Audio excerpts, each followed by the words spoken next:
Arsenal ഒന്ന് ബോട്ടിൽ ഇത് കണ്ടാൽ മതി എന്ന് ആഗ്രഹിക്കുന്ന ഒരുപാട് പേര് ആക്ച്വലി നമ്മുടെ ചുറ്റും ഉണ്ടെന്നുള്ളതാണ് കേട്ടോ. അത് ബേസിക്കലി ആഴ്സണലിനോടുള്ള ഒരു ദേഷ്യം കൊണ്ടൊന്നുമല്ല, പക്ഷെ എന്തോ അങ്ങനെ ഒരു വിചാരമാണ് എല്ലാവർക്കും. പക്ഷേ ഇതിൽ നമ്മൾ 3 പോയിന്റ്സ് തന്നെയാണ് നോക്കാൻ പോകുന്നത്. എന്തുകൊണ്ടാണ് ഈ സീസണിൽ ആഴ്സണലിന് ഒരു വലിയ കയ്യടി കൊടുക്കണം എന്ന് ഞാൻ പറയുന്നതിന്റെ 3 പോയിന്റ്സ് ആണ് പറയാനായിട്ട് പോകുന്നത്. അത് കേട്ട് കഴിയുമ്പോഴായിരിക്കും നിങ്ങൾക്ക് കുറച്ചും കൂടെ മനസ്സിലാവാൻ തോന്നുന്നു. സോ എന്തായാലും നമ്മുടെ കോണ്ടന്റ്സും കാര്യങ്ങളും നിങ്ങൾക്ക് ഇഷ്ടമാണെന്നുണ്ടെങ്കിൽ ഇൻസ്റ്റയിലാണെന്നുണ്ടെങ്കിൽ ഒന്ന് ഫോളോ ചെയ്യുക, യൂട്യൂബിലാണെന്നുണ്ടെങ്കിൽ ഒന്ന് സബ്സ്ക്രൈബ് ചെയ്യാൻ ഓർമ്മിച്ചുകൊണ്ട് കാര്യത്തിലേക്ക് കിടക്കുകയാണ്.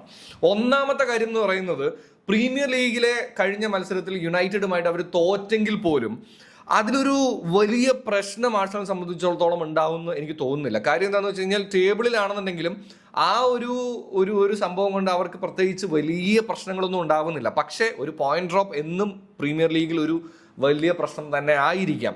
2 എന്ന് പറയുന്നത്, ആഴ്സണലിനെ സംബന്ധിച്ചിടത്തോളം ചാമ്പ്യൻസ് ലീഗിലേക്ക് നോക്കുകയാണെന്നുണ്ടെങ്കിലും പ്രീമിയർ ലീഗിലേക്ക് നോക്കുകയാണെന്നുണ്ടെങ്കിലും അവർ തന്നെയാണ് ടേബിളിൽ ഒന്നാമത് നിൽക്കുന്നത്.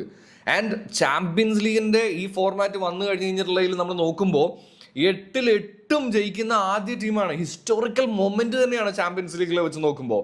സോ ആ ഒരു റെസ്പെക്ട് നമ്മൾ എന്തായാലും ഈ പറയുന്ന പോലെ ആഴ്സണലിനോട് കാണിക്കണം എന്നുള്ളതാണ്. 3ാമത്തെ കാര്യമാണ് ഏറ്റവും ഇമ്പോർട്ടൻ്റ് ആയിട്ടുള്ളത്.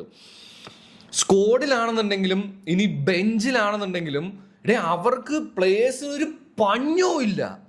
അതുകൊണ്ട് തന്നെ ഇനിയിപ്പോൾ ഒരു പരിക്കോ മറ്റു കാര്യങ്ങളോ വന്നു കഴിഞ്ഞ് കഴിഞ്ഞാൽ കൃത്യമായിട്ട് റീപ്ലേസ് ചെയ്യാനുള്ള ഒരു സ്ക്വാഡുമായിട്ട് തന്നെയാണ് ആഴ്സണൽ നിൽക്കുന്നത്. സോ ഈ വർഷം അവർ ബോട്ടിൽ ചെയ്യുമെന്നുള്ളത് നമുക്ക് ആഗ്രഹിക്കാം എന്നുള്ളത് മാത്രമേ ഉള്ളൂ. പക്ഷേ ടെക്നിക്കലി ഇപ്പോൾ നോക്കുകയാണെന്നുണ്ടെങ്കിൽ അതിനുള്ള സാധ്യതകൾ ഭയങ്കര കുറവാണ് എന്നാണ് പേഴ്സണലി എനിക്ക് തോന്നുന്നത്. എന്താണ് നിങ്ങൾക്ക് ആഴ്സണലിനെ കുറിച്ച് ഈ സീസണിൽ തോന്നുന്നത് എന്നുള്ളത് താഴെ കമൻറ്റ് കറൂ.